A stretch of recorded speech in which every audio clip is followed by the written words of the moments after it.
अजा एकादशी महात्म्य। अजा एकादशी महात्म्य भादो मास के कृष्ण पक्ष की एकादशी। कुंती पुत्र युधिष्ठिर बोले कि हे जनार्दन, अब आप मुझे भाद्रपद मास की कृष्ण पक्ष की एकादशी के बारे में बतलाइए। उस एकादशी का क्या नाम है तथा इसकी विधि क्या है, सो विस्तार पूर्वक कहिए।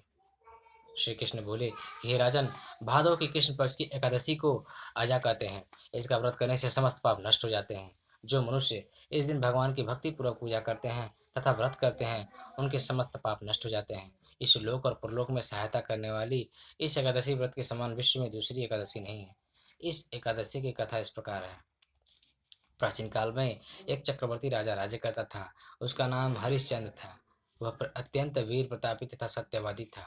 उसने अपनी स्त्री तथा पुत्र को बेच डाला। वह स्वयं एक चांडाल का सेवक बन गया। उसने उस चांडाल के यहाँ कफन लेने का काम किया, परंतु उसने इस आपत्ति के काम में भी सत्य को न छोड़ा। जब इस प्रकार रहते हुए उसको बहुत वर्ष हो गए, तो उसने अपने इस नीच कर्म पर बड़ा दुख हुआ और वह इससे मुक्त होने का उपाय खोजा। उस जगह सदैव इसी चिंता में लगा रहता था कि मैं क्या करूं। एक समय जब कि वह चिंता कर रहा था, तो गौतम ऋषि पधारे। राजा ने उन्हें देखकर प्रणाम किया और अपनी दुख की कथा सुनाने लगे।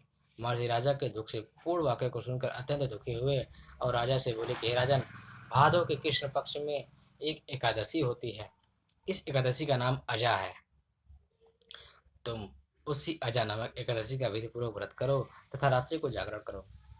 इससे तुम्हारे समस्त पाप नष्ट हो जाएंगे। गौतम ऋषि राजा से इस प्रकार कहकर अंतर ध्यान हो गया।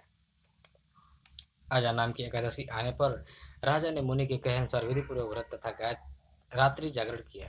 उसी व्रत के प्रभाव से राजा के समस्त पाप नष्ट हो गए। उस समय स्वर्ग में नगाड़े बजने लगे तथा पुष्पों की वर्षा होने लगी। उसने अपने सामने ब्रह्मा, विष्णु, इंद्र तथा महादेव जी आदि देवताओं को खड़ा पाया। उसने अपने मृतक पुत्र को जीवित तथा स्त्री को वस्त्र तथा आभूषणों से युक्त देखा। व्रत के प्रभाव से उसको पुनः राज्य मिला। अंत समय अपने परिवार सहित स्वर्ग लोक को गया। हे राजन, यह सब अजय एकादशी के व्रत का प्रभाव था। जो मनुष्य इस व्रत को विधि विधान पूर्वक करते हैं तथा रात्रि जागरण करते हैं, उनके समस्त पाप नष्ट हो जाते हैं और अंत समय में स्वर्ग को जाते हैं। इस एकादशी की कथा के श्रवण मात्र से ही अश्वमेध यज्ञ का फल मिलता है।